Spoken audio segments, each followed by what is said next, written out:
Pain and suffering are a massive part of humans' existence and have been throughout the years and civilizations on Earth.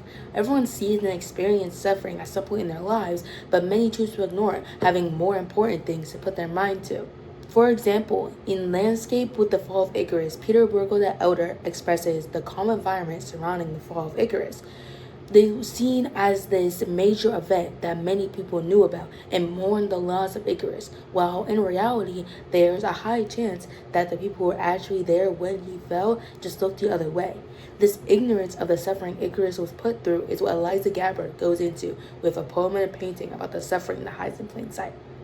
In this poem, Autumn describes how in many pieces of media, in real life, and in other forms, people ignore the presence of suffering, the presence of pain, even though that it's such a big and important part of people's lives.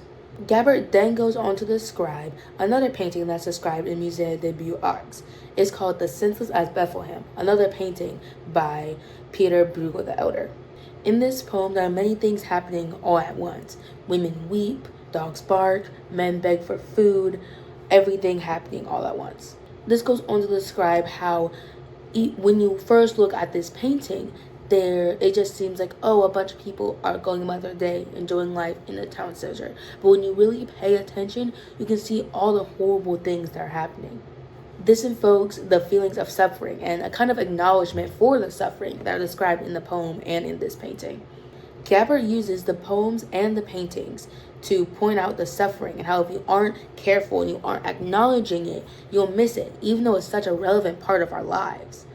The reason that Gabbert's reasoning and her explanations are so easy to believe and so easy to agree with is because in the first couple lines of the article, she notes that she has been reading this short ride poem for more than 20 years, and that no matter how familiar the poem is, rereading it always gave her a sense of a first encounter, as though she went to sleep and entered a dream through a different door, giving her more credibility and more availability to the audience for them to believe her and say, hey, I think she knows what she's talking about.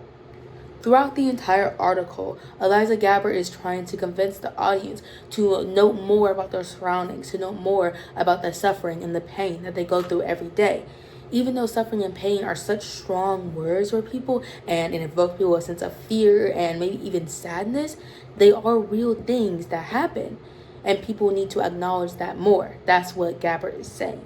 Throughout the world, there are many events that are happening that may cause people to suffer and that may cause people pain. Some of these could be humanitarian crises, suffering, mental health issues, climate change, the list goes on and on. However, we can no longer just ignore these problems and hope for them to go away. The key here is to acknowledge them, look them in the eye, and say, hey, how can I fix this? What can I do to make things better? And yeah, it's not going to be a right as rain overnight, but it can help. And that's the most important thing that Elisa Gabbert is trying to say in this article. Thank you.